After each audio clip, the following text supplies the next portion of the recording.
ચલો સ્ટાર્ટ કરીએ આપણે પહેલો ચેપ્ટર. શું છે પહેલો ચેપ્ટર આપણું? દ્રાવણો. બરાબર. ચલો મેં તમને કાલે એમ તો બધાનો ઓવરવ્યૂ જ આપી દીધું કે ચેપ્ટરમાં શું પૂછાય છે, છતાં પણ આ ચેપ્ટરમાંથી આપણા જનરલ વિકલ્પ વગર 3 માર્ક્સ અને વિકલ્પ સહિત 7 માર્ક્સનો પૂછાય છે. મેઇન શું છે, 3 માર્ક્સનો એક સવાલ અને 4 માર્ક્સનો એક સવાલ. બરાબર. આ 7 ને આ કેટલા? 3 ને 4 7 એટલે કેટલા? ટોટલ 14 માર્ક જેવું પૂછાય છે. સોરી, આ 7 નહીં, આ MCQ ના 6 માર્ક્સ અને આ 7 એટલે ટોટલ 13 માર્ક્સનો આ ચેપ્ટર છે.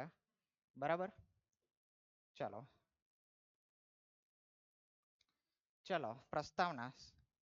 ચલો તો સૌથી પહેલા દ્રાવણ વિશે માહિતી મેળવીએ. દ્રાવણ શું છે? આપણે શું વિચારીએ દ્રાવણ એટલે શું વિચારીએ? આપણે કંઈક પાણી લઈએ, ખાંડ મીઠું કંઈ નાખ્યો એટલે આપણું બની ગયું દ્રાવણ. પણ આપણે જો કેમિસ્ટ્રીની વાત કરીએ તો દ્રાવણ માત્ર એટલું જ નથી. દ્રાવણ પ્રવાહી પણ હોય, ઘન પણ હોય અને વાયુ પણ હોય. એવું શું કહે? કેમિસ્ટ્રી કહે. બરાબર. જોઈએ આપણે સામાન્ય જીવનમાં આપણે ભાગ્યે જ શુદ્ધ પદાર્થોના સંપર્કમાં આવીએ છીએ. શુદ્ધ પદાર્થો એટલે શું વાત કરું મેં? Iron, tin, copper. બરાબર. આ બધા શુદ્ધ પદાર્થો કહેવાય. પણ આપણે કોઈ પણ વસ્તુ વાપરીએ તે શુદ્ધ છે? તમે વિચારો. બરાબર. આપણે ધારો કે કંઈક સોનાના ઘરેણા પહેરેલા હોય, બરાબર, છોકરીઓની વાત કરીએ તો એ શુદ્ધ છે? બરાબર. એની અંદર કઈ ને કઈ માત્રામાં શું ઉમેરેલું હોય? કોપર ઉમેરેલું હોય, કારણ કે વ્યવસ્થિત રહી શકે. 24 કેરેટ શુદ્ધ સોનું તો પહેરવા લાયક જ રહેતું નથી. બરાબર. ખૂબ જ નરમ હોય છે, એમ જ વળી જાય છે. બરાબર. પછી આપણા ઘરમાં કહીએ કે આ વસ્તુ કોની બનેલી છે, તો આપણે એમ જ સરળતાથી કહી દઈએ કે આ લોખંડની બનેલી છે. પણ એ શુદ્ધ પ્રમાણમાં લોખંડ હોતું નથી. એની અંદર પણ કંઈ ને કંઈક વસ્તુ બીજી ઉમેરેલી હોય છે, એટલે કે મિશ્રણ હોય છે કોઈ. બરાબર. એટલે અહીંયા કીધું છે કે આપણે જેટલા પણ પદાર્થોના સંપર્કમાં આવીએ તે બધા કેવા? શુદ્ધ પદાર્થો ભાગ્યે જ હોય છે. આમાંના મોટા ભાગના 2 કે તેથી વધારે પદાર્થો ધરાવતો મિશ્રણ હોય છે. મેં કીધું તેમ જીવનમાં તેમની ઉપયોગિતા અથવા અગત્યતા તેમના સંગઠન પર આધાર રાખે છે. સંગઠન એટલે શું કહેવા માંગે કે મેં કયા 2 પદાર્થોને મિશ્ર કરીને એ વસ્તુ એટલે કે મિશ્રણ બનાવેલું છે અથવા તો દ્રાવણ બનાવેલું છે, અથવા તો મેં એને કઈ માત્રામાં ઉમેરેલી છે. માત્રા પણ આધાર રાખે ને. બરાબર. આપણે ધારો કે ઘરે ખોરાક જ બનાવતા હોય, બરાબર, તારે ફરિયાદ કરીએ આમાં મીઠું વધારે છે, આ વધારે તીખું છે, કરીએ કે નહીં? એટલે સંગઠનમાં શું કઈ 2 વસ્તુ ઉમેરી અથવા તો કેટલા માત્રામાં ઉમેરી, આ 2 વસ્તુ સંગઠન શબ્દ વડે મેં રજૂ કરું છું અહીંયા. બરાબર. અહીંયા કેટલાક ઉદાહરણ આપેલા છે. 3 ઉદાહરણ છે. કોના? બ્રાસ, જર્મન સિલ્વર અને બ્રોન્ઝ. એમાં તો જર્મન સિલ્વર તો એવું છે કે જે કોનાથી બનેલ છે? કોપર, ઝિંક અને નિકલ. બરાબર. નામ છે જર્મન સિલ્વર, પણ એની અંદર જર્મેનિયમ અને સિલ્વર બંને જ નહીં મળે. બરાબર. શું છે એની અંદર? કોપર, ઝિંક અને નિકલ. બરાબર. એ નિકલ લખાઈ ગયો છે, પણ નિકલ આવશે. બરાબર. તો જો હવે જો આની અંદરથી MCQ પૂછવાની શક્યતા છે, તો આની ગોખવાની ટ્રીક બનાવેલી છે. બરાબર. મેં નથી બનાવેલી, પણ એ ટ્રીક છે. હવે એમાં કોઈ લોજિક વધવા નહીં જતા. ચાલો. બરાબર. બાકી કે સાહેબ આ તો હું લાવ્યા, તમે હું બકવાસ કરતા છો. ચાલો તો જો બ્રોન્ઝના ટીકાને કોના? બ્રોન્ઝનો ટીકો. ટીકો કહી ને, સાબુ કી ટીકિયા, તે ટીકો. બરાબર. શું કરવાનું છે? તો જર્મન સિલ્વર પર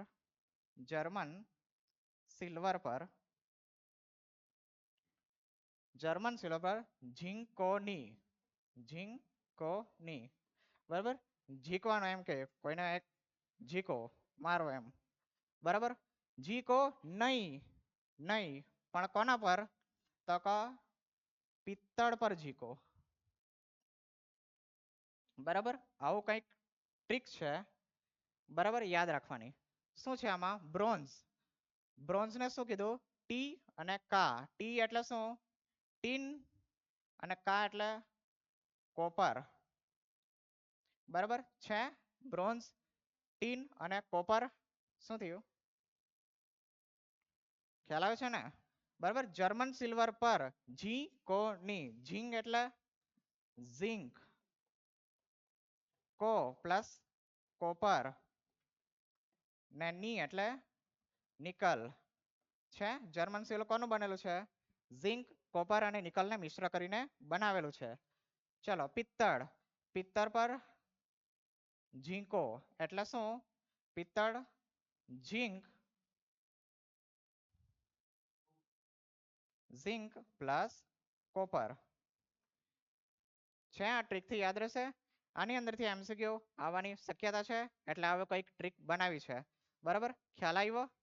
ચાલો, આ તો આપણે પેલા સંગઠનમાં પહેલો મુદ્દો કઈ વાત કરી કે મેં કયા બે પદાર્થો મિશ્ર કરીને શું બનાવું છું? મારું મિશ્રણ બનાવું છું. હવે વાત કરીએ કે સંગઠન એટલે કે મેં કેટલા પ્રમાણમાં લેવું. બરાબર, જો અહીંયા શું વાત કરું છે? પાણીમાં 1 પાર્ટ્સ પર મિલિયન. હવે ppm એક છે સાંદ્રતા માપવાનો એકમ, જે આપણે આગળ ભણવાના જ છે, આ આવશે જ. પણ બરાબર, પણ એટલે અત્યારે એટલું માની લો કે 1 પાર્ટ પર મિલિયન શું છે? પાણીમાં ફ્લોરાઇડ આયન, ફ્લોરાઇડ આયન એટલે F માઇનસ. બરાબર, તેની સાંદ્રતા કેટલી છે? 1 ppm. દાંતનો ક્ષયન રોકે છે. બરાબર, એટલે તમે જોજો કયા એડવર્ટાઇઝ કરવાવાળા કોલગેટ વાળા કે આમાં શું છે? Fluoride ion. અથવા તો કદાચ તમે પાછળ વાંચો તેની અંદર પણ આ રીતના અમુક ઘણા બધા વસ્તુ લખેલી હોય છે. બરાબર, જ્યારે 1.5 ppm, હવે જો મેં શું કર્યું, શું થયું? કોઈ ઇન્ટરેસ્ટિંગ વાત છે? ચાલો, 1.5 ppm કોનું? આનો જ ફ્લોરાઇડ આયનનું. 1.5 ppm દાંત પર ડાઘા પાડે છે. બરાબર, આપણા દાંત પર શું કરે? ડાઘા પાડે છે. મેં જ્યારે 1 ppm દ્રાવણ લીધું કોનું? ફ્લોરાઇડ આયનનું, તે આપણે દાંતની રક્ષા કરે છે. જ્યારે 1.5 ppm જો મેં લેવું તો એ દાંત પર ડાઘા પાડે છે. એટલે અહીંયા શું મેં સંગઠન એનું બદલ્યું, જેવી મેં સાંદ્રતા વધારી ફ્લોરાઇડ આયનની કોની અંદર? પાણીની અંદર. બરાબર, એ રક્ષા કરવાના બદલે એને જ નુકસાન કરવા લાગ્યો.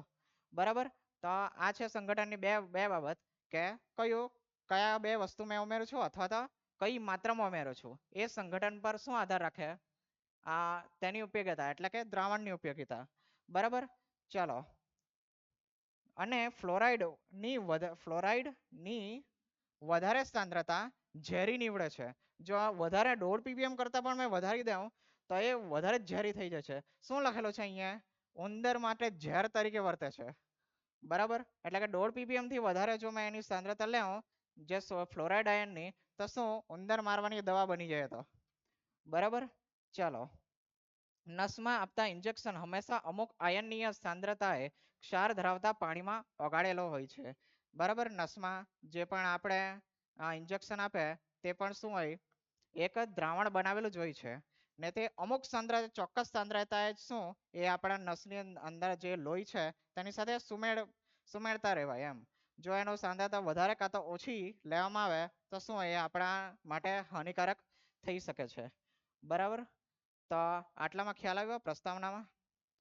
તો આપણે આ જ રીતના દ્રાવણો વિશે વધારે ચર્ચા કરવાની છે. આ સંગઠનની ચર્ચા કરવાની છે કે કયા બે દ્રાવણો છે ને એનો જે પણ આ સાંદ્રતા છે તેના વિશે આપણે વાત કરશું. ચાલો આગળ જોઈએ. ચાલો, દ્રાવણો. હવે દ્રાવણ કોને કહેવાય તેની વાત કરીએ. તો બે કે તેથી વધુ ઘટક પદાર્થો એકબીજા સાથે મિશ્ર થઈને સમાંગ અથવા એકરૂપ દ્રાવણ બનાવે. કેવો? સમાંગ અથવા એકરૂપ દ્રાવણ. બરાબર, ચાલો, અહીંયા મેં એક બીકર દોરેલું છે ને તેની અંદર શું છે? શું લેવું છે તમારે? પાણી. બરાબર, પાણી લઈએ, બીજું બધું નહીં લેતા. બરાબર, પાણીની અંદર શું મેં નાખું? અહીંયા મીઠું નાખી દઉં. બરાબર, દેશી મીઠું. બરાબર, પાણીમાંથી દરિયામાંથી કાઢ્યું ને હવે પાણીમાં નાખતા છે આપણે. બરાબર, પાણીમાં મેં નાખ્યું તો શું એક સમાંગ એકરૂપ દ્રાવણ બને. હવે મેં સમાંગ અને એકરૂપ શું કઈ રીતે કીધું કે મેં આ ભાગ પાણી પીવું, જે હવે કઈ રીતે માપું છો તે મને પણ નથી ખબર, પણ મેં આ ભાગ પીવું છું માની લો. બરાબર, તો મને જે આનો સ્વાદ લાગશે તે, અને આટલો ભાગ આ બંને સેમ માની લો તે મેં ભલે પીવું તો પણ એ બંને મને કેવો લાગશે? એનો સ્વાદ સમાન લાગશે એમ. કેમ? કારણ કે આની અંદર જેટલો મીઠું ઓગળેલું છે તેટલું જ મીઠું ક્યાં ઓગળેલું છે? અહીંયા. એટલે મેં શું કહેવા માંગુ છું કે અહીંયા આ ભાગની અંદર તમે મીઠુંની માત્રા જુઓ, આ ભાગની અંદર મીઠુંની માત્રા જુઓ અથવા આ ભાગની અંદર જુઓ, કશે પણ જો તેનો તેનો જ્યાં પણ મીઠું ઓગળેલું હશે ત્યાં કેવું હશે? સમાન હશે. એટલે મેં શું કહેવા માંગુ છું કે એ સમાંગ છે અથવા તો એકરૂપ મિશ્રણ છે. બરાબર, બીજી લાઈનમાં લખેલું પણ છે સમાંગ મિશ્રણનો અર્થ એમ સમજીએ કે તેનું સંગઠન અને ગુણધર્મો પણ. બરાબર, માની લો આની જગ્યાએ મીઠુંની જગ્યાએ ધારો કે કોઈ કલરનું એક ટીપું નાખી દઉં તો મને આખા દ્રાવણમાં કલર સમાન રીતે પથરાયેલો જોવા મળે. બરાબર, તો એ કલર એક ગુણધર્મ થયો એટલે ગુણધર્મ પણ સમાન છે. બરાબર, આ સંગઠન અને ગુણધર્મ સમગ્ર મિશ્રણમાં કેવા હોય છે? એક સરખા હોય છે. આટલો ખ્યાલ આવ્યો? હવે આપણે જોઈએ તો દ્રાવણ મેં બનાવો. હવે આની અંદર મીઠું મેં નાખ્યું, ચાલો મારે મન થઈ ગઈ ખાંડ પણ નાખવી છે આની અંદર. બરાબર, હવે મેં શું કરું આની અંદર લીંબુ નીચવી કાઢ્યું મેં. બરાબર, ચાલો ને હવે તમને પરોસી દઉં તો તમે એને શું કહેવો? શું આપ્યું મેં તમને? લીંબુ શરબત આપ્યું. બરાબર, પણ હવે તમે કહેશો કે આટલું બધું અમે નાખેલું છે. બરાબર, પણ મારે આમાંથી કેમિસ્ટ્રી સમજવી છે. ભાઈ તમને અમે શરબત પીવાય પણ તમે કે કેમિસ્ટ્રી મળવી છે. સારું ભાઈ, મને ખુશી થશે. બરાબર, તો જો આની અંદર મેં 4 ઘટકો નાખેલા છે. કેટલા? 4 ઘટકો. આ 4 ઘટકોમાંથી મેં જે સૌથી વધુ નાખીશ તેને મેં શું કહીશ? દ્રાવક કહીશ. બરાબર, ચાલો આ 4 માંથી સૌથી વધુ કયું છે ઘટક આપણું? પાણી. તો જે પાણી છે તેને મેં શું કહીશ? અહીંયા આ પાણી છે મારો દ્રાવક. ને બાકી જેટલું પણ મેં નાખ્યું તેને મેં શું કહીશ? દ્રાવ્ય. બરાબર, આ 3 કેવા કહેવાય? દ્રાવ્ય કહેવાય. 3 દ્રાવ્ય કહેવાય. એક દ્રાવક અને બાકીના 3 દ્રાવ્ય. જે ઘટકનું પ્રમાણ દ્રાવણમાં વધુ હોય તેને દ્રાવક કહે છે. દ્રાવક સિવાયના એક અથવા વધારે ઘટકો કે જે દ્રાવણમાં હાજર હોય તેમને અથવા જે ઘટકોનું પ્રમાણ દ્રાવણમાં ઓછું હોય તેને દ્રાવ્ય કહે છે. તમે જે રીતે વિચારવું હોય તે રીતે વિચારી શકો છો. અને કોઈ વ્યાખ્યા પૂછાય નહીં, બસ સમજ માટે છે, મેં તમને સમજાવ્યું તે પ્રમાણે. ચાલો હજુ એક સવાલ કે મેં આ બનાવ્યું, આની અંદર આટલી બધી વસ્તુ નાખી, મારું જે લીંબુ શરબતનું જે દ્રાવણ બનેલું છે તે દ્રાવણની અવસ્થા કઈ છે? ઘન છે, પ્રવાહી છે કે વાયુ છે? પ્રવાહી છે. એટલે મારે આના પરથી તમને શું કહેવું છે કે જે મારું દ્રાવણનું જે પણ અવસ્થા હશે તે કોણ નક્કી કરે છે? દ્રાવક નક્કી કરે છે. દ્રાવક મારો જે અવસ્થામાં હશે તે જ અવસ્થાનું મારું શું બનશે? દ્રાવણ બનશે. આ વસ્તુ ખૂબ જ અગત્યની છે. આના પરથી એમસીક્યુ આવે છે. એમસીક્યુ નથી આવતો કે દ્રાવણની અવસ્થા કોણ નક્કી કરે છે, આવો એમસીક્યુ ના આવે. પણ આ એમસીક્યુ ની અંદર આનો ઉપયોગ થશે જ્યારે પેલો આગળ એક ટેબલ આવશે, મેં તમને બતાવીશ, તેના પર ત્યાં ઉપયોગ થશે. બરાબર, તો દ્રાવણની જે ભૌતિક અવસ્થામાં અસ્તિત્વ ધરાવે છે તે દ્રાવક નક્કી કરે છે. હવે આ એકમમાં માત્ર આપણે દ્વિઅંગી એટલે કે 2 ઘટકો ધરાવતા દ્રાવણોને જ ધ્યાનમાં લઈશું. બરાબર, તો મેં અહીંયા જો ઘણી બધી વસ્તુ નાખી દીધી, તો આપણે એક વસ્તુનું કઈ કામનું નથી. આપણે ખાલી મીઠો રાખીએ, આપણે ખાલી મીઠું જ નાખવાનું છે, બીજું કંઈ નથી નાખવાનું. એટલે કે 2 જ ઘટકો રાખવાના છે. હવે એક તો દ્રાવક એમાંથી થશે જ, તો બીજાને મેં શું કહેવા? દ્રાવ્ય. એટલે કે મારા 2 ઘટકો છે, એક દ્રાવ્ય હશે ને બીજો શું હશે? દ્રાવક હશે. ને બંનેને મેં ઉમેરીશ તો શું બનશે? દ્રાવણ બનશે. આટલો ખ્યાલ આવી ગયો તમને? હવે જો માની લો આમાં મેં મીઠું નાખેલું હતું, પહેલા લીંબુ પણ નાખેલું હતું. હવે માની લો ખાલી મેં લીંબુ જ નાખ્યું છે, તો લીંબુ પ્રવાહી છે, પાણી પણ પ્રવાહી છે. હવે મેં બંનેને ઉમેરી દઉં તો મને જે ફાઇનલ જે કદ મળશે તે કેવું મળશે? બંનેનું ટોટલ મળશે. હવે મેં માની લો આની જગ્યાએ મારે ઘન દ્રાવણ બનાવવું છે કોઈક, તો મેં 2 ઘન પદાર્થોને મિશ્ર કરું તો એનું મેં શું માપા? દળ માપીશ. તો બંનેનું દળનું મેં ટોટલ કરા તો મને દ્રાવણનું દળ મળે. એટલે કે અહીંયા એક આપણું એક સૂત્ર આવી જાય અહીંયા, ખૂબ ઇમ્પોર્ટન્ટ, કે દ્રાવ્ય વત્તા દ્રાવક બરાબર શું? દ્રાવણ. આનો ઉપયોગ ખાસ આપણા દાખલાઓમાં થશે. બરાબર, બંનેના વજન હોઈ શકે અહીંયા, કાં તો બંનેના શું હોઈ શકે? કદ હોઈ શકે. આપણે કોઈ પણ રીતે જે પણ રીતે દાખલામાં આપેલો હશે તે રીતે આપણે વિચારીશું. દ્રાવ્યનું દળ પ્લસ દ્રાવકનું દળ બરાબર દ્રાવણનું દળ, અથવા દ્રાવ્યનું કદ વત્તા દ્રાવકનું કદ બરાબર દ્રાવણનું કદ. જે રીતે દાખલામાં આવશે તે રીતે ગણીશું. ધ્યાનમાં રહેશે. ચાલો એક એક્ઝામ્પલ આપેલું છે આ ઉપરની વાત સમજવા માટે, કે મેં મીઠું ને પાણી આ જ છે. મીઠું ઘન છે, પાણી પ્રવાહી છે. જ્યારે મીઠાનું દ્રાવણ બને છે તે પ્રવાહી છે, એનો મતલબ શું થયો કે આ વસ્તુ સમજાવે છે કે દ્રાવણની જે ભૌતિક અવસ્થા છે તે કોણ નક્કી કરે છે? દ્રાવક નક્કી કરે છે.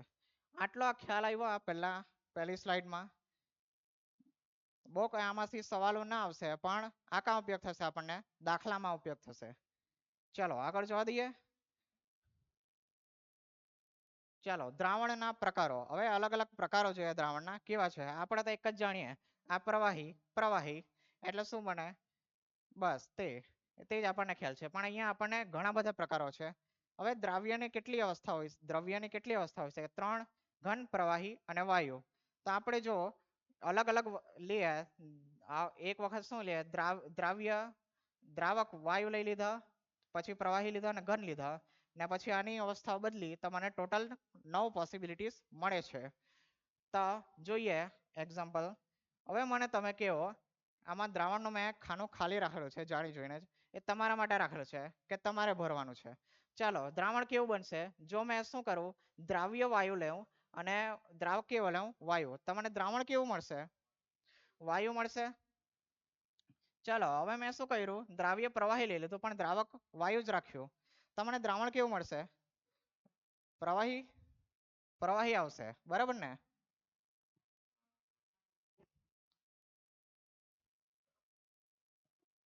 પ્રવાહી આવે છે. મેં શું કીધું પછાડી? જો અહીંયા જ તમે ગુચવાઈ ગયા. દ્રાવણની જે ભૌતિક અવસ્થામાં અસ્તિત્વ ધરાવે છે તે કોણ નક્કી કરે છે?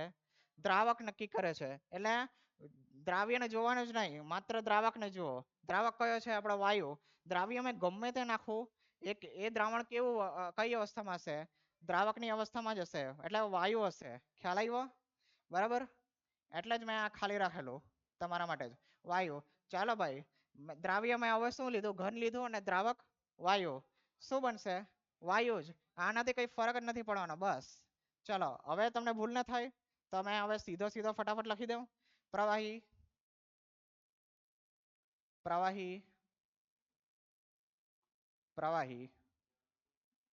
અહીંયા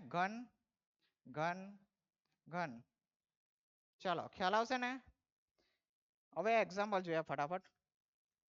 ચાલો હવે દ્રાવ્ય વાયુ છે, દ્રાવક વાયુ છે.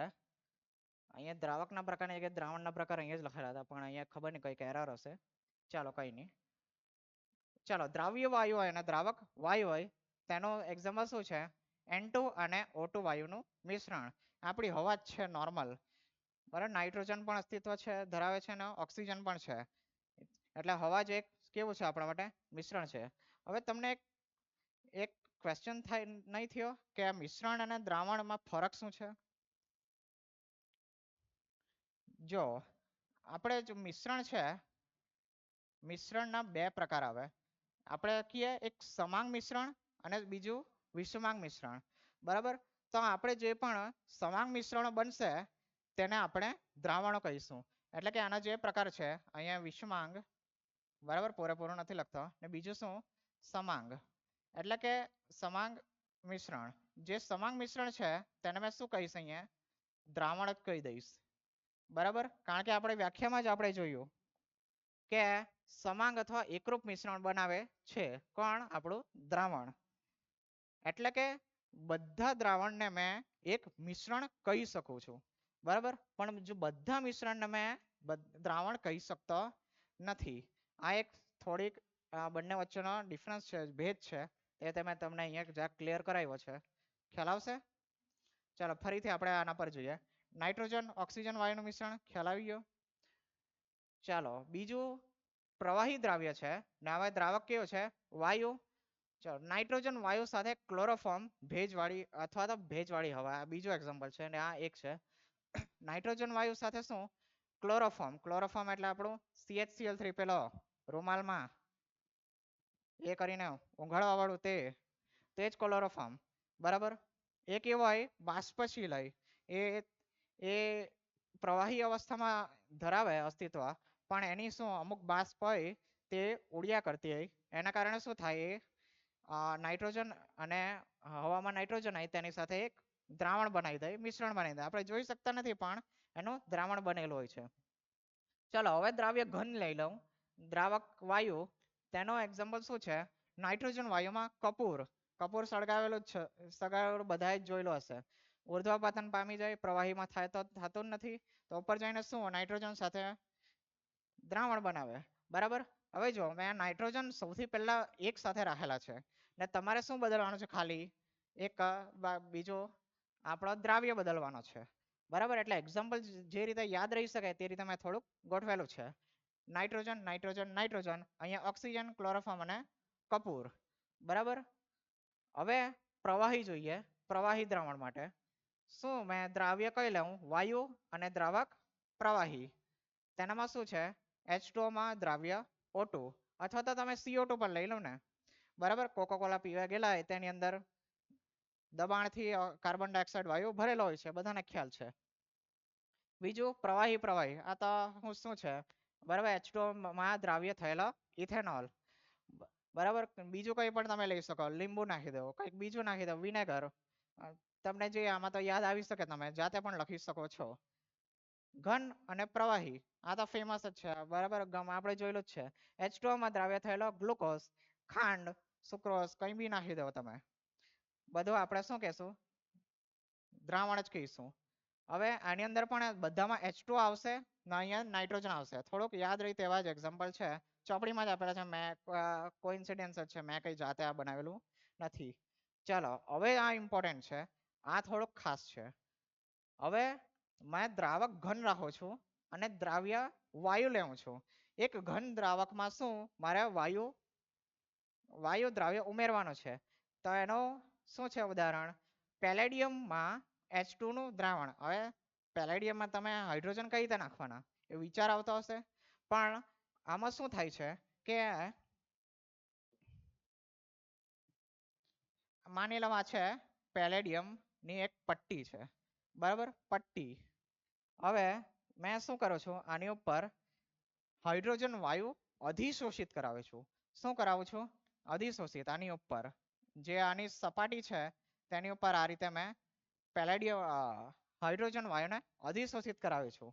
આ ખાસ કરીને જે ઓર્ગેનિક હોય આપણા કાર્બનિક રસાયણ વિજ્ઞાન, તેમાં હાઇડ્રોજનીકરણ પ્રક્રિયા માટે આ ઉદ્દીપક તરીકે ઉપયોગમાં થાય. જે પણ આ હાઇડ્રોજન હોય તે આપણા અસંતૃપ્ત જે કાર્બનિક પદાર્થ હોય, આલ્કિન અને આલ્કાઇન, તેના રિડક્શન કરવા માટે આ ઉપયોગમાં લેવાય. પેલેડિયમ હાઇડ્રોજનનું દ્રાવણ એક પ્રકારનું દ્રાવણ જ છે. આ પેલેડિયમ ધાતુની સપાટી ઉપર હાઇડ્રોજન અધિશોષિત કરેલા હોય છે. બરાબર. એને એકદમ મિક્સ કરીને એકદમ કંઈક દ્રાવણ એકદમ ખતરનાક બની નથી જતો, પણ આ રીતે અધિશોષિત કરેલા હોય છે, તેને દ્રાવણ જ કહેવાય છે. ખ્યાલ આવ્યો? ચલો નેક્સ્ટ. દ્રાવ્ય પ્રવાહી છે અને આ દ્રાવક ઘન જ છે. તેમાં શું છે? સોડિયમમાં Hg એટલે આપણો પારો, મર્ક્યુરી. બરાબર. તેને શું કહેવાય? એને Hg એટલે કે સોડિયમનો એમાલ્ગમ કહેવાય. સોડિયમ એમાલ્ગમ. એ જ રીતે મેં ઝિંક એમાલ્ગમ પણ કહી શકું. જો મેં ઝિંક લઉં તો કોની જગ્યાએ? આ આપણો એની જગ્યાએ આપણો ઘન દ્રાવક છે તેની જગ્યાએ. બરાબર. Hg આ પ્રવાહી અવસ્થામાં હોય પારો. બરાબર. ધાતુ છે પણ એ પ્રવાહી અવસ્થામાં હોય. અને આપણો સોડિયમ શું છે? આપણો ઘન છે, ધાતુ છે. સોડિયમ એમાલ્ગમ અને ઝિંક એમાલ્ગમ. હવે છેલ્લું છે, બંને જો ઘન હોય તો સોનુમાં દ્રાવ્ય થયેલો કોપર. એટલે કે આપણે પાછળ જેટલા પણ એક્ઝામ્પલ જોયા તે આના જ એક્ઝામ્પલ હતા કે જ્યાં ઘન અને દ્રાવક અને દ્રાવ્ય બંને કેવા છે? ઘન છે. બરાબર. આ જેટલા પણ છે તે બધા ઘન દ્રાવણો છે. ખ્યાલ આવી ગયો? તો આ બધા ઉદાહરણો હતા. તમને આમાં કઈ નહીં સમજ પડી એવું નથી. હવે જો આની અંદર કયા ઇમ્પોર્ટન્ટ છે? આ ઇમ્પોર્ટન્ટ છે, આ એક છે, આ ખાસ કરીને આ બંને MCQ ની અંદર થોડાક આવે છે. એક એક્ઝામ્પલ આ તમને આપી દેવામાં આવે ને આમાં કે આમાં આ દ્રાવણનો પ્રકાર કયો છે, અથવા તો એમાં દ્રાવક કયો છે અથવા દ્રાવ્ય કયો છે, એ રીતના પૂછે.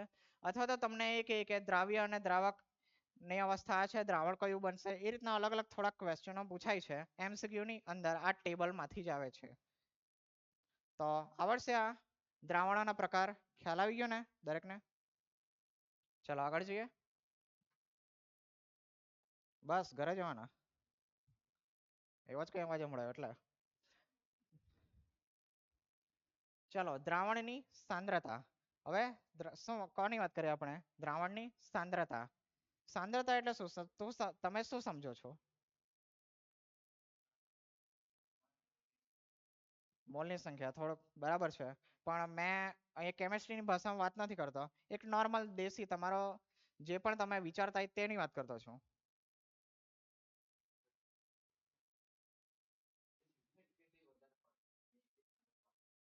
બરાબર છે. ચાલો કંઈક થોડો ઘણો આઈડિયા છે એટલો મને ખ્યાલ આવી ગયો. બરાબર. ચાલો તો અહીંયા જો લખેલું છે, વ્યાખ્યા લખેલી છે આપણે કેમેસ્ટ્રીની ભાષાની. એકમ કદ દ્રાવણમાં, એકમ કદ દ્રાવણમાં એટલે કે મેં દ્રાવણ એક ફિક્સ એકમ કદ લઉં છું. તેની અંદર શું કરું છું? એકમ વજનના દ્રાવકમાં અથવા એકમ વજનના કદ અથવા તો વજન માં ઓગાળેલા દ્રાવ્યના જથ્થાને દ્રાવણની સાંદ્રતા કહે છે. ચાલો હવે મેં તમને આ પાછળ કીધેલું તે જ પ્રમાણે જો આની અંદર મેં મીઠું નાખ્યું, ધારે માની લો મેં 1 ચમચી મીઠું નાખ્યું, બીજા બીકરની અંદર શું 2 ચમચી નાખી, ત્રીજા બીકરની અંદર 3 ચમચી મીઠું નાખ્યું, તો તમે શું કહેશો કોની સાંદ્રતા વધારે છે? ત્રીજાની. કેમ? કારણ કે એની અંદર મેં 3 ચમચી મીઠું નાખ્યું છે એટલે કે મેં શું કહેવાય એની અંદર મીઠાની સાંદ્રતા વધારે છે. એની અંદર દ્રાવકની સાપેક્ષમાં દ્રાવ્યનું પ્રમાણ કેટલું છે તે એટલે સાંદ્રતા. આપણે એકદમ સાદી ભાષામાં જો સમજવું હોય તો બરાબર. ચાલો તો સાંદ્રતાનું પૃથ્થકરણ બે રીતે કરી શકાય. એક ગુણાત્મક પૃથ્થકરણ અને બીજું જથ્થાત્મક પૃથ્થકરણ. ગુણાત્મક એટલે માત્ર સમજવું, થોડુંક કમ્પેરિઝન કરવું એવું થાય. તમે અત્યારે તો સ્કૂલ જ ચાલુ નહીં થઈ હશે બરાબર. બાકી તમારા અત્યારે 12માની અંદર પ્રેક્ટિકલ્સ આવશે. તમને એક બીકરની અંદર અથવા તો કઈ બી વસ્તુની અંદર તમને એક સંયોજન આપી દેવામાં આવશે બરાબર. માની લો તમને નિકલ ક્લોરાઇડ આપી દેવામાં આવશે ને કહેશે કે આની અંદર ધન આયન કયો છે ને ઋણ આયન કયો છે તે તમે શોધીને લઈ આવો એમ તમને કહેવામાં આવશે. હા, તો તેવું તમારા પ્રેક્ટિકલ આવશે અને તમે શોધીને લાવશો. એ કેવો એ શું કહેવાય? ગુણાત્મક પૃથ્થકરણ કહેવાય. ગુણાત્મક પૃથ્થકરણ એટલે મારે ખાલી ઓળખવાનું છે કે આની અંદર કઈ કઈ માત્રામાં છે એમ બરાબર. પછી જો તમે કદાચ કઈ કોલેજમાં વગેરેમાં જો કદાચ કેમેસ્ટ્રી વિષય સાથે જો ભણવા જાઓ તો તમને ગ્રેવિમેટ્રિકના પ્રેક્ટિકલ આવશે. તેની અંદર શું કહેશે કે જે કોઈ પણ તમને કંઈક ધાતુ કે વસ્તુ આપેલી હશે તેની અંદર જે બરાબર. હવે થોડોક જો મેં કહેવા જ તો આ માની લો તમને બ્રાસ જ આપી દેશે, પિત્તળ જ આપી દેશે ને તમને કહેશે એમાં કોપર કેટલું છે અને ટીન કેટલું છે તે શોધીને લાવો ગણતરી કરીને બરાબર. થોડા પ્રેક્ટિકલ કરવાના હોય, તેના પરથી થોડુંક વજન ને એવું બધું માપવાનું હોય ને પછી થોડી ગણતરી કરીને જવાબ લાવવાનો હોય. તો એ જો મેં માત્રા માપવાની જો વાત કરું તો તેને શું કહેવાશે? જથ્થાત્મક પૃથ્થકરણ. ને માની લો મારે ખાલી શોધવાનું હોય કે કઈ વસ્તુ છે તો તેને મેં શું કહેવા? ગુણાત્મક પૃથ્થકરણ બરાબર. હવે ગુણાત્મક પૃથ્થકરણ આપણે દ્રાવણની ભાષામાં કઈ રીતે કરીએ? મેં તમને કીધું તે જ બરાબર. તમે 3 બીકર આપેલા હતા ને કીધું કે 3 બીકર એમને એમ આંખ બંધ કરીને આપી દીધા ને તમને કીધું કે કોની અંદર સાંદ્રતા વધુ છે મને એ કહેવો. તો તમે શું કરશો? તમે એને ચાખશો બરાબર. એક પછી એક ચાખશો બરાબર. જે તમને વધારે મીઠું જરા લાગશે તો તમે કહી દેશો આની અંદર વિધુર તમે સર તમે આની અંદર મીઠું વધારે નાખેલું છે, આની અંદર ઓછું નાખેલું છે. તો એ જ તમારું શું થઈ ગયું? ગુણાત્મક પૃથ્થકરણ થઈ ગયું એકદમ બરાબર. જો લખેલું છે મંદ દ્રાવણનું પ્રમાણ કેવું હોય છે? એની અંદર દ્રાવ્ય ઘણો ઓછો હોય છે. સાંદ્ર દ્રાવણમાં શું હોય? દ્રાવ્યનું પ્રમાણ ઘણું વધુ હોય છે બરાબર. આની અંદર કઈ પ્રોબ્લેમ છે? નથી ને? આ આપણે ખાલી જાણકારી પૂરતું છે. મેઇન આપણે જે ભણવાનું છે તે આ છે જથ્થાત્મક પૃથ્થકરણ કે કેટલી સાંદ્રતા છે, એક્ઝેક્ટ કેટલી સાંદ્રતા છે. કારણ કે આપણે કેમેસ્ટ્રીમાં જો મેં પાછળ જ આપણે વાત કરેલી પ્રસ્તાવનાની અંદર જ કે નસમાં પાતા ઇન્જેક્શન અમુક આયનીય સાંદ્રતા એક ક્ષાર ધરાવતા પાણીમાં ઓગાળેલો હોય છે જે લોહીના પ્લાઝ્મા સાથે સુમેળ સાધે છે. માની લો મેં કંઈક બીજી સાંદ્રતાનું દ્રાવણ બનાવીને નાખ્યો બરાબર ને ઘુસાડી દીધું તો બિચારાનું તો આપણે વાત નહીં કરીએ બરાબર. એના માટે શું જરૂરી છે? જથ્થાત્મક પૃથ્થકરણ. ખ્યાલ આવ્યો? આ કેમ ભણવાનું છે આપણે? બાકી તો તમને એમાં વિચાર હું ખાવા ભણતા છે આપણે? આવે ને કે નહીં આવે? ચાલો ચાલો, બે પ્રકારની એમાં રાશિ જોવા મળે. બરાબર, આપણે કોઈ વર્ગીકરણ સમજવાનું નથી, પણ ખાલી મેં તમને બતાવતો છું. તમને કોઈ વર્ગીકરણ પૂછવાનું નથી, એટલે એની ટેન્શન તમે લેતા નહીં. હવે તાપમાન પર આધારિત એટલે આ શું, આ જેટલી પણ 5 છે જે સાંદ્રતાની અભિવ્યક્તિઓ છે તે તાપમાન પર આધારિત રાખે. જો મેં તાપમાન બદલીશ તો આ 5 છે તે બદલાઈ જશે, ને આ 4 શું છે, તાપમાનથી સ્વતંત્ર છે. એના માટે શું થશે, જે તાપમાન સાથે પણ અચળ રહેશે. માની લો મેં અહીંયા માપું એસી ની અંદર, તો પણ એની જે પણ માની લો 10% તો 10% એટલી જ આવશે જેટલી મેં બહાર એકદમ ધાબા ઉપર ઉકળતા તાપમાનમાં માપું તો પણ એટલી જ આવશે.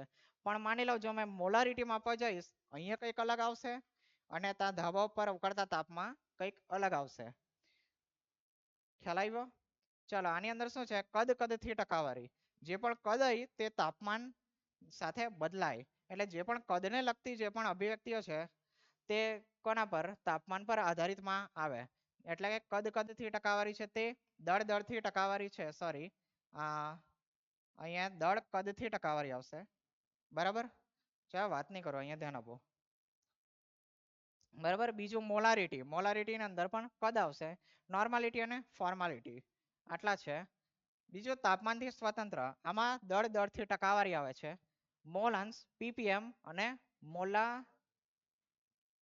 મોલાલિટી આવશે. બરાબર, ને માત્રા ખાલી એમ આવશે. બરાબર, થોડીક એરર છે પીપીટીમાં.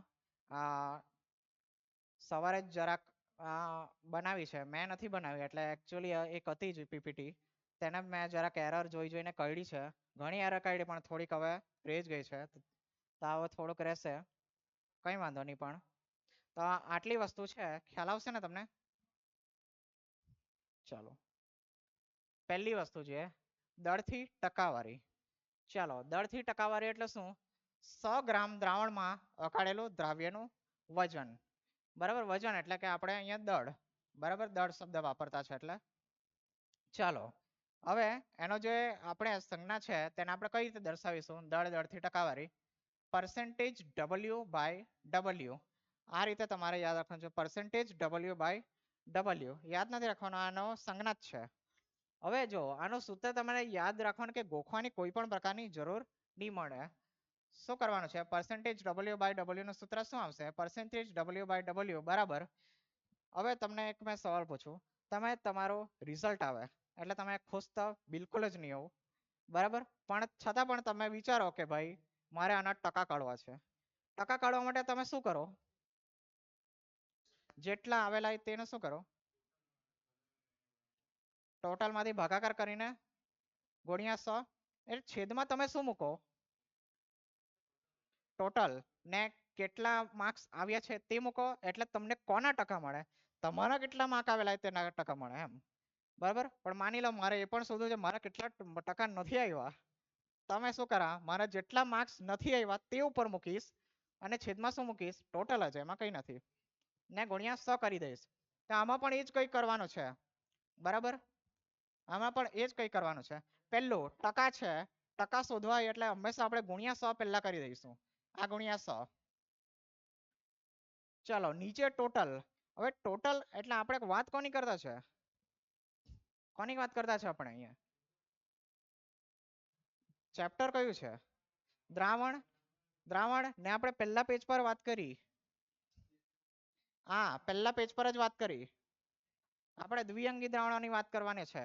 બરાબર, તો ટોટલ શું છે આપણું, દ્રાવણ જ છે ટોટલ, તો છેદમાં મેં શું મૂકી દેવા, દ્રાવણ પણ આપણું W છે નીચે, W એટલે દળ, એટલે છેદમાં હંમેશા આપણું શું રહેશે, દ્રાવણનું દળ. બરાબર, કારણ કે આપણું દ્રાવણ આપણે શું માટે શું છે, ટોટલ છે, અહીંયા દ્રાવણનું દળ, ને તે કોમાં માપીશ, મેં ગ્રામની અંદર માપીશ. હવે ઉપર આપણે શું લેવાનું તે વિચારવાનું રહ્યું, તો ઉપર આપણે બે વસ્તુ મૂકી શકીએ કે જેની આપણે ટકાવારી કાઢવી હોય. માની લો મારે દળની ટકાવારી ગણવી છે તો ઉપર મેં દળ કા દ્રાવ્યની ટકાવારી કાઢવી છે તમે ઉપર દ્રાવ્યનો દળ મૂકીશ જો મારે દ્રાવકની ટકાવારી કાઢવી હોય તો મેં ઉપર શું મૂકા દ્રાવક બરાબર પણ આપણે નોર્મલી શું કરીએ જે પણ દ્રાવ્ય હોય તેની જ આપણે ટકાવારી કાઢતા હોય છે એટલે કે ઉપર મેં મૂકી દઉં અહીંયા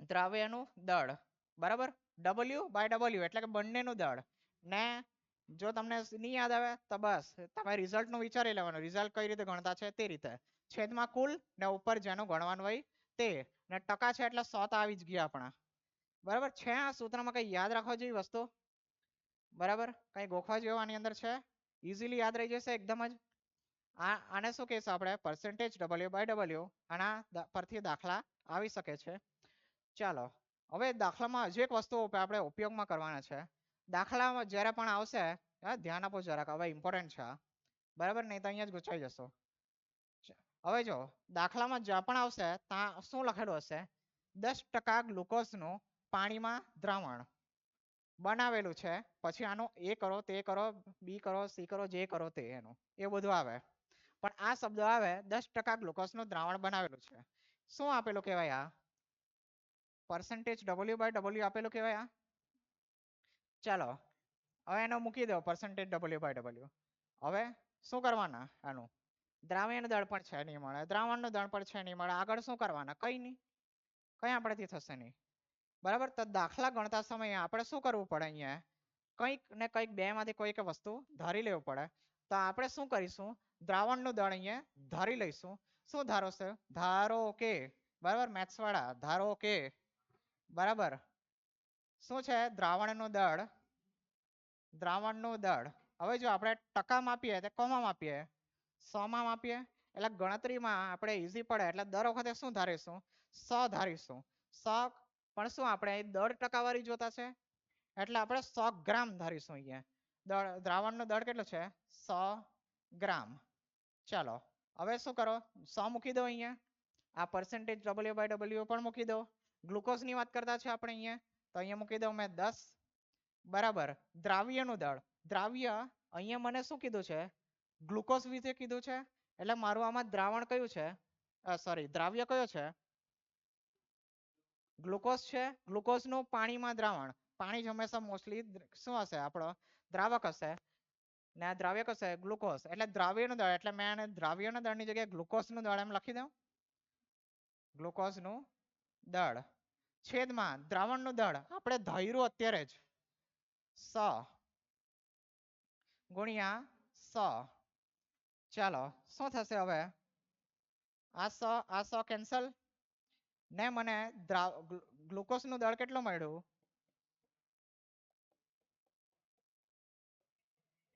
ગ્લુકોઝનું દળ કેટલું મળ્યું 10 ગ્રામ મળી ગયું બરાબર તો એ જ વસ્તુ આપણે છે તે સમજવાની છે કે દાખલામાં આપણે આ વસ્તુ કરીશું જે પણ આપણે દ્રાવણ આપેલું છે તેનું દળ આપણે 100 ગ્રામ ધારી લઈશું તો આપણે શું થશે જે ટકા બરાબર છે તે જ આપણને શું મળી જતું છે અહીંયા દળ તો આપણે દાખલા તો આ રીતના ઘણા આવશે અને દરેકમાં આ વસ્તુ આવશે તો આપણે દરેક વસ્તુ અહીંયા આપણે આ રીતે ગણવા બેસવાની નથી જેવું મને કંઈ કીધું કે 10% ગ્લુકોઝનું દ્રાવણ મેં શું કહી દેવા ગ્લુકોઝનું દળ કેટલું છે 10 ગ્રામ છે જેટલા ટકા તેટલું જ કોનું દળ જેની ટકાવારી આપેલી તે અહીંયા કોની ટકાવારી આપેલી છે ગ્લુકોઝની એટલે મેં શું કહી દેવા 10 ગ્રામ કેમ દ્રાવણમાં કેટલા 10 ગ્રામ શું છે ગ્લુકોઝ છે હવે મને તમે કહો 10 ગ્રામ ગ્લુકોઝ છે તમારું પાણી કેટલું હશે પાણી પણ છે ને બીજો ઘટક આપણો દિવ્યાંગની દ્રાવણની વાત કરતા છે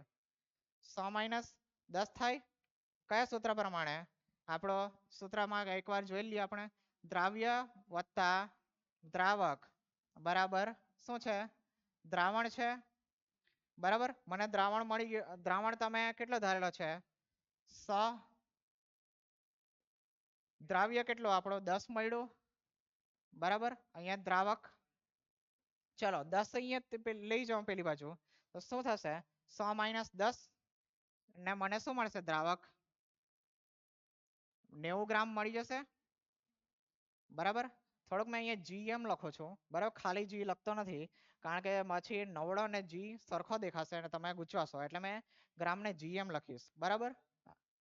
ચાલો તો 90 ગ્રામ દ્રાવક અને દ્રાવ્ય 10 ને આપણું દ્રાવણ મળી ગયું આપણે જેટલું ધારેલું તે 100 બરાબર. તો હવે આપણો દર વખતે આ દાખલામાં ગણશો તો આપણો દાખલો બહુ લાંબો થઈ જશે એટલે જેવું મને આપ્યું 10% ગ્લુકોઝનો પાણીમાં દ્રાવણ મેં સીધું લખી દેવા કે દ્રાવ્ય કે જે મારો શું છે ગ્લુકોઝ છે તે કેટલા ગ્રામ છે 10 ગ્રામ છે બરાબર ને દ્રાવક છે તે કેટલું 100 માંથી આને માઇનસ કરી દઈશ કેટલા 90 ગ્રામ છે. ખ્યાલ આવ્યો દાખલામાં આવશે બરાબર ધ્યાન આપજો તમને ખ્યાલ આવ્યો ને કોઈ ક્વેશ્ચન છે આમાં નથી તો બે વસ્તુ આમાં દર ટકાવારીમાં યાદ રાખવાની છે કઈ બે વસ્તુ પહેલું તો આ એક સૂત્ર ને બીજું આ વસ્તુ જ્યાં પણ આપેલો હશે તેનો મિનિંગ આપણે આવો કંઈક કાઢીશું બરાબર. ચાલો એક હા ચાલો એક ઉદાહરણ આપેલું છે શું થયું ચાલો એક ઉદાહરણ આપેલું છે 3.62% W/W સોડિયમ હાઇપોક્લોરાઇટનું દ્રાવણ એ શું કાં વપરાય બ્લીચિંગ પાવડરમાં કપડાં ધોવાના પાવડરમાં વપરાય શું સોડિયમ હાઇપોક્લોરાઇટ એટલે NaOCl નું દ્રાવણ કાં વપરાય 3.62% W/W કાં આપણા કપડાં ધોવાના પાવડરની અંદર વપરાય છે. ખ્યાલ આવ્યો ચાલો મારે હવે અને આવું કંઈક મારે આનો આવો મિનિંગ કાઢવો હોય તો તમે શું કાઢશો 3.62% W/W શું કરો એટલે શું કહેશો તમે આપણું દ્રાવ્ય કેટલું છે 3.62 જેટલા ટકા તેટલા શું આપણો દ્રાવ્ય આમાં દ્રાવ્ય કયો છે આપણો સોડિયમ હાઇપોક્લોરાઇડ બરાબર NaOCl લખી દઉં છું. હવે જો મને અહીંયા કશે કીધું છે કે મારો દ્રાવ્ય કયો છે સોરી દ્રાવક કયો છે કીધો છે એ લોકો મોટા ભાગે કહેશે જ નહીં કે આમાં દ્રાવક આ છે તો આપણે ઓટોમેટિક શું સમજવાનું પાણી જ સમજવાનું કંઈ કીધું નહીં હોય તો આપણે શું સમજવાનું પાણી તો 100 માંથી માઇનસ કરી દેવાનો જે પણ 100 માંથી માઇનસ કરીને આવશે હવે આપણે ગણતરીમાં નથી પડતા પણ 100 - 3.62 શું હશે આપણો અહીંયા પાણી હશે બરાબર. તો દાખલાની અંદર તમે આવું સમજી શકશો બીજું કોઈ પ્રશ્ન નથી ને આમાં ચાલો હવે જરીક એક બે વસ્તુ જોઈ લઈએ એમ તો થોડોક ટાઈમ ઉપર થઈ ગયો છે પણ થોડાક આપણો લેટ જ ચાલુ થયો હતો એક બે વસ્તુ જોઈએ વધારે તમારો સમય નહીં લઈશ ચાલશે ને વાંધો નહીં ને ચાલો કદથી ટકા કોનાથી ટકા કદથી ટકા ચાલો 100 ml દ્રાવણમાં ઓગાળેલું દ્રાવકનું કદ પાછળ શું હતું 100 ગ્રામ દ્રાવણમાં ને આ કોમાં છે 100 ml દ્રાવણમાં બરાબર. હવે આનામાં ને પાછળમાં કોઈ ફરક નથી ખાલી જ્યાં પણ દળ આવે ત્યાં અહીંયા શું કરીશું આપણે કદ ચાલો આનું સૂત્ર તમારે લખવાનું છે હું નથી લખવાનું ઉપર છે જ એમ તો ચાલો શું કહેશો ચાલો percentage V/V કહીશું આને શું કહીશું percentage V/V લોકો લખેલું છે percentage V/V ચાલો સૂત્ર લખાવો તમે જ મને શું આવશે દ્રાવ્યનું કદ દ્રાવણનું કદ છેદમાં સોરી ગુણ્યા 100 ને યાદ રાખજો અહીંયા કદ મિલીલીટરમાં આવશે ને દ્રાવણનું કદ પણ મિલીલીટરમાં બરાબર આ એક સૂત્ર યાદ રાખવાનું છે. બીજી વસ્તુ સેમ જ છે 10% V/V ઇથેનોલનો પાણીમાં દ્રાવણ આનું પણ એ રીતે જ દાખલામાં આવશે ને એ રીતે જ આવશે શું 10% V/V ઇથેનોલનું પાણીમાં દ્રાવણ તો મને તમે કહો અહીંયા દ્રાવ્યનું આપણું કદ કેટલું છે કદ આવશે અહીંયા કેટલું છે 10 એટલે મેં 10 ml શું કહેવા ઇથેનોલ કહેવા કારણ કે ઇથેનોલ શું છે અહીંયા આપણો દ્રાવ્ય છે બંને પ્રવાહિત છે પણ આ ઓછો છે એટલે મેં અમને શું કીધું દ્રાવ્ય કીધું બાકી પાણી કીધેલું જ છે તમે 90 ml શું કહેવા પાણી, બરાબર, ડાયરેક્ટ જ લખીશું આપણે દાખલામાં. ચાલો આ એક એક્ઝામ્પલ છે, થોડુંક ઇમ્પોર્ટન્ટ છે. 35% V/V ઇથિલિન ગ્લાયકોલ નું એક દ્રાવણ છે, તે કાં વપરાય છે? વાહનોના એન્જિનમાં શીતન તરીકે વપરાય છે. જે ઠંડા જે ઠંડા પ્રદેશ હોય ત્યાં એન્જિન જો થોડુંક ચાલતો નહીં હોય, કારણ કે આપણે શિયાળામાં પણ જોતો હોય તો આપણે સેલ મારી મારી થાકી જાય, પણ કોઈક વાર ગાડી થોડુંક મોડેથી ચાલુ થાય થોડી ઘણી, જો ને કોઈક વાર તો અવાર જ પડી જતી હોય આપણી, તો એનામાં શું થાય, ઠંડા પ્રદેશોમાં તો કાયમ જ એવું હોય, તો ત્યાં આ 35% V/V ઇથિલિન ગ્લાયકોલનું દ્રાવણ વપરાય. તે શું કરે, જે પાણીનું ઠાર બિંદુ છે તે -17.6 ડિગ્રી સેલ્સિયસ જેટલું કરે. પાણીનું ઠાર બિંદુ કેટલું હોય? 0 હોય. તેને 0 ડિગ્રી સેલ્સિયસ હોય તેને ઘટાડીને શું કરે, -17.6 ડિગ્રી સેલ્સિયસ અથવા તો 255.4 કેલ્વિન. જો મેં કહું તો કેટલું હોય, 273.15 કેલ્વિન હોય, તેનું ઘટાડીને 255.4 કેલ્વિન કરે. કોણ? 35% V/V ઇથિલિન ગ્લાયકોલનું દ્રાવણ.